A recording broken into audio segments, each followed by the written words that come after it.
السلام علیکم ورحمۃ اللہ وبرکاتہ نحمدہ ونصلی علی رسولہ الکریم اما بعد. الحمدللہ آج ہم لوگوں نے دوسرے پارے کی تلاوت کو تراویح کے اندر سنا.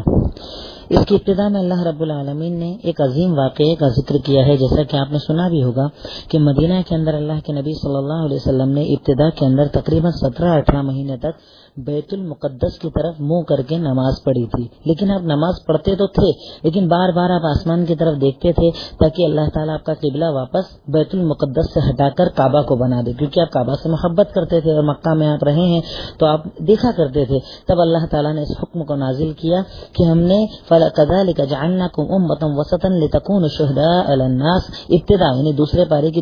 دوسری آیت جہاں پر ابتدا ہو رہی ہے صرف فرسٹ پیج کے اندر دوسری آیت سے اللہ نے اسی چیز کا ذکر کیا کہ وہ قبلہ جس کی طرف آپ نماز پڑھتے تھے اس کے بدلنے کی وجہ ہم نے ایک لاجک کی بنیاد پر یہ سب کیا تھا. وہ یہ کہ جب آپ نارملی نماز پڑھتے تھے کعبہ کی طرف, اب آپ نے اپنا چہرہ پھیل لیا بیت المقدس کی طرف. اب جب ہم بیت المقدس سے دوبارہ آپ کو حکم دیں گے کہ کعبہ کی طرف آؤ تو جو آپ پر ایمان رکھنے والے ہیں وہ تو کوئی سوال نہیں کریں گے اور فوراً پلٹ جائیں گے. لیکن جن لوگوں کے دلوں میں شک ہوگا, جن لوگوں کا ایمان پکا نہیں ہوگا, جیسے آج ہمارے یہاں ہوتا ہے نا کہ ہم لوگ عقل کی بنیاد پر فیصلے کرتے ہیں, کئی مرتبہ قرآن اور حدیث کے فیصلوں کو اس وجہ سے نہیں مانتے کہ ہمارے عقل میں نہیں آتی, ہمارے دماغ میں نہیں آتی. تو وہی چیز اللہ نے کہا کہ میں چیک کرنا, اللہ رب العالمین دنیا کو یہ بتانا چاہ رہا ہے کہ کون نبی کے فرما بردار ہیں, کون اطاعت گزار ہیں اور کون دماغ اور عقل چلانے والے ہیں. اس لیے ہم نے اس قبلے کو ادھر سے ادھر تبدیل کیا تھا. جیسا کہ اللہ تعالیٰ کہتا ہے وما جعلنا القبلۃ التي كنت عليها, کہ ہم نے اس قبلے کو تبدیل اس لیے ہی کیا کہ ہم یہ جان لیں, یعنی اصل مقصد اللہ تو بہرحال جانتا ہی ہے, وہ تو علیم ہے,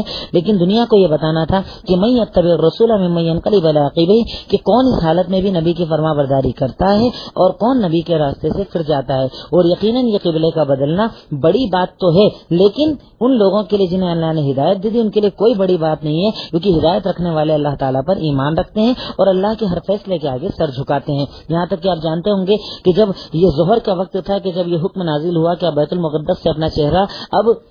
کعبہ کی طرف کر لیجئے, تو آپ نے تو نماز پڑھ لی, لیکن آپ کے ساتھ ایک صحابی نے نماز پڑھی اثر کی نماز پڑھ کر جب وہ اپنے قبیلے کی طرف گئے جہاں پر آج مسجد قبلتین ہے, تو اس مسجد کے اندر لوگ بیت المقدس کی طرف منہ کر کے نماز پڑھ رہے تھے. صحابی نے صرف جا کر وہاں نماز کے درمیان وہ لوگ نماز پڑھ رہے تھے, صرف اتنا کہا کہ قبلہ تبدیل ہو گیا ہے. سارے لوگ نماز کی حالت میں ہی پلٹ گئے, یعنی اپنا چہرہ کس طرف کر لیا, کعبہ کی طرف. اس لیے اس مسجد کو مسجد قبلتین کہا جاتا ہے. یہ تھا صحابہ کا ایمان کہ حکم آ جائے سر جھکا دیتے تھے. اسی آپ نے دیکھا ہوگا کہ شراب کا جب حکم آیا کہ شراب حرام ہو گئی, صحابہ کرام جن کے گھر میں مٹکے تھے توڑ دیے, جن کے ہاتھوں میں تھا پھینک دیا, جو پی چکے تھے انگلی ڈال ڈال کر الٹیاں کر لی. آج دیکھیں ہمارے گھر لون پر, ہمارے مکان لون پر 50 بار بتایا جائے حرام, لیکن ہم نہیں سدھرتے. ہماری جیب کے اندر سگریٹ بیڑی تمباکو ہم رکھتے ہیں, بتایا جائے حرام, لیکن ہم نہیں چھوڑتے. صحابہ کرام کا یہی ایمان تھا کہ حکم آتے ہی سر جھکا دیا کرتے تھے. اب اللہ رب العالمین نے اس آیت کے اندر پھر کچھ یعنی انہی چیزوں کا ذکر کنٹینیو اللہ تعالیٰ کرتا رہا.